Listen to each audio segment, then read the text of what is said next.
बहुत इम्पोर्टेंट बात। तो क्या है कि अभी हमारे मित्र ने पूछा था, इस पर चर्चा हुई थी कि भाई आप क्षयोपम ज्ञान में ये सब स्ट्रक्चर खींच लिया आपने, और फिर क्या है कि ज्ञान का लक्षण भी प्रकट है और राग का लक्षण भी प्रकट है। तो लक्षण प्रकट है तो आप पहचानते भी हो कि ये राग है और ये ज्ञान है।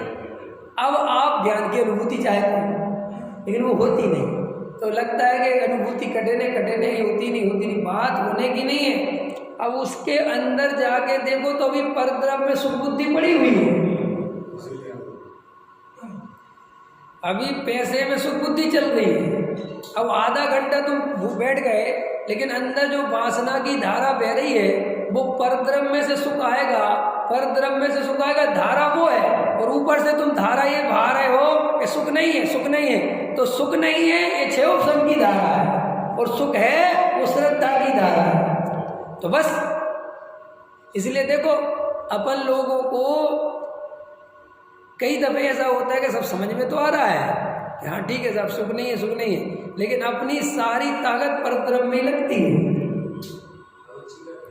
क्योंकि अब उसको आप समझे नहीं। हमने इस पर एक पहले बात बहुत करी कि हमें अभी वर्तमान में सच्चा सुख पता नहीं, एक बात, सच्चे सुख की प्रतीति नहीं, दूसरी बात, और परद्रव्य से सुख आता हुआ दिखता है माने काल्पनिक होता है कि नहीं होता, इसमें अगर गहराई में जाओगे तो गारंटी से आवाज आएगी कि नहीं होता, लेकिन फिर भी उपाय कोई दूसरा सोचता नहीं। समझे? देखो आपको उदाहरण देता हूँ, पैसे में सुख है क्या? सोचो, पैसे में सुख है, ये अंदर से जाके देखो तो अपन को पैसे में क्या मिलेगा, लेकिन तुम्हें पैसे कमाने के अलावा कोई दूसरा रास्ता समझ में नहीं आता। आदमी बैठे बैठे सोचता है कमा ही लो, कि नहीं कमा तो लो, सुख है कि वो हो चाहे नहीं हो, लेकिन करूँ क्या बैठ के? नहीं समझ में आया, बैठ के करूँ क्या? वही सही, जैसे मान के चलो अपन बैठे हैं शांति से, तो अपन को लगता है कि अब क्या सुख आ रहा है, क्या करूँ मैं बैठ के? नहीं समझ में आ रहा, ध्यान देना, थोड़ा समय ले रहा हूँ, ध्यान देना।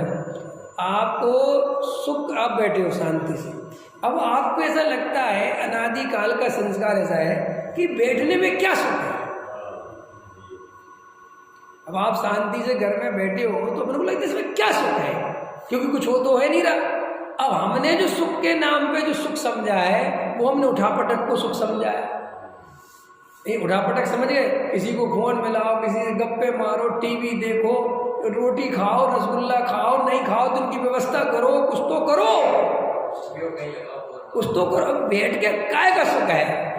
कई लोग इसलिए पैसा कमा रहे हैं कि वो सोचते हैं कि हम पैसा, उनसे कहो पैसे की जरूरत भरूत की कोई बात नहीं, हम बैठ के करें क्या?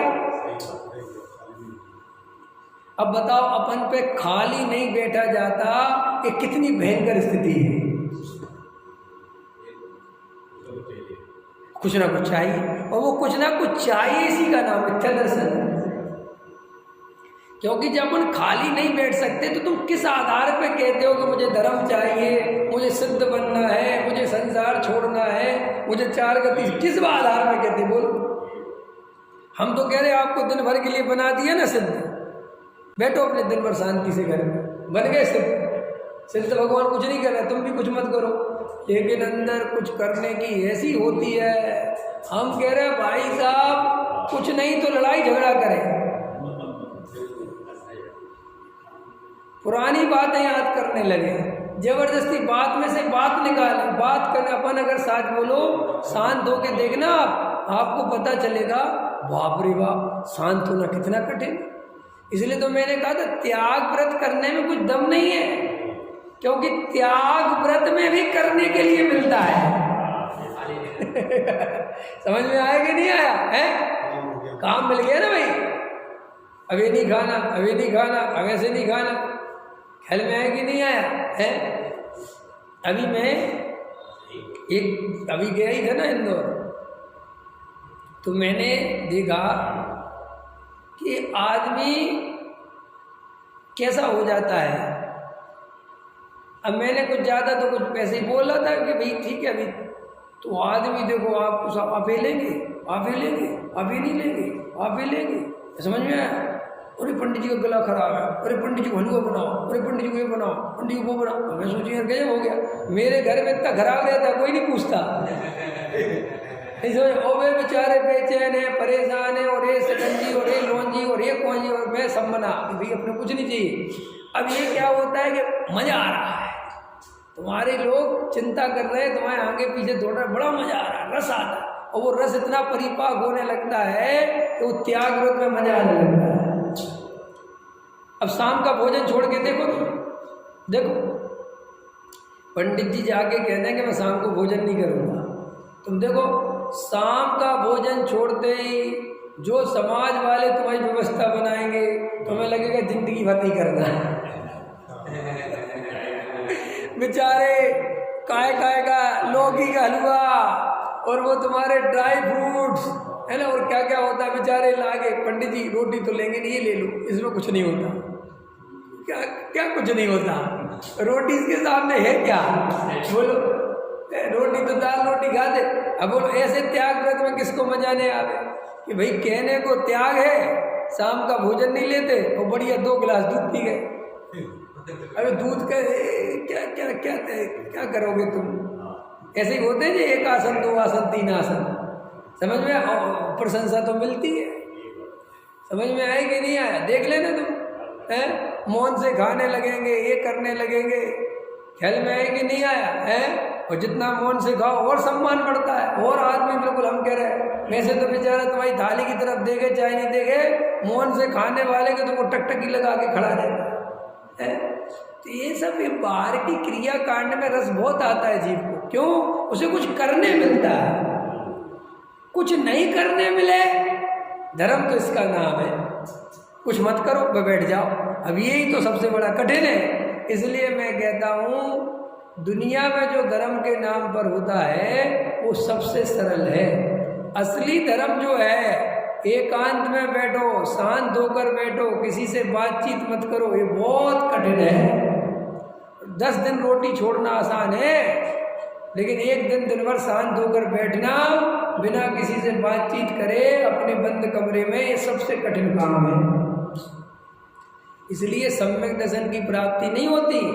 अपने को अभी ये जो आत्मानुभूति की बात है, अपनी अंदर गहराई में जाके देखो, अभी सारा सुख का आधार अपनी पत्नी, अपना मकान, अपनी संपत्ति, अपने बच्चे, अपना समाज में जो इज्जत है, ये सारे सुख का आधार ये दिखाई देते हैं।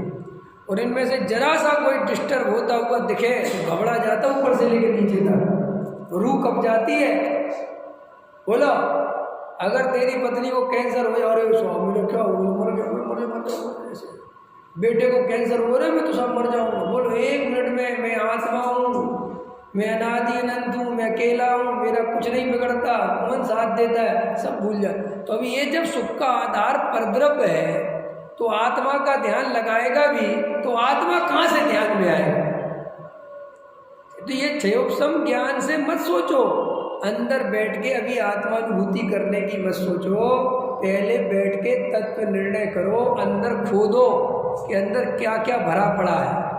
समझ में आए कि नहीं आए। जैसे कांटा लग जावे तो जितनी गहराई में कांटा हो उतनी गहरी खुदाई, पकड़ में आया कि नहीं आया भाई। कांटा लगा कभी अरविंद जी, कांटा लगा नहीं हो तो जाके आज लगाओ, कांटा लग जाता है। जब हम गांव में रहते थे छोटे बहुत लगते थे कांटे, इतना कांटा लग गया।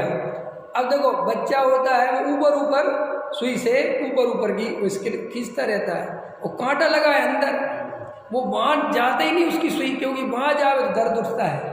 तो ऊपर बस अब निकालो, वो निकले कैसे। तो फिर दूसरे आदमी, खुद का कांटा खुद नहीं, फिर दूसरा आदमी को बुलाओ, फिर वो डालता है, वो फिर चिल्लाता है, वो कहता पकड़ के रख इसको, जितनी गहराई में कांटा है उतनी गहराई में डालनी पड़ेगी सुई।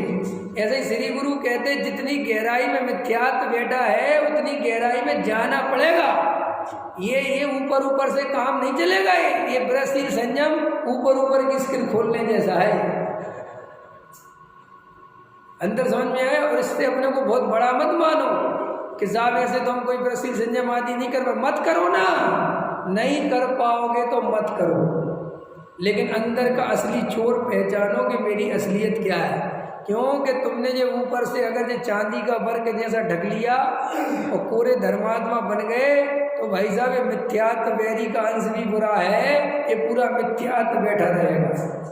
गहराई से विचार करो।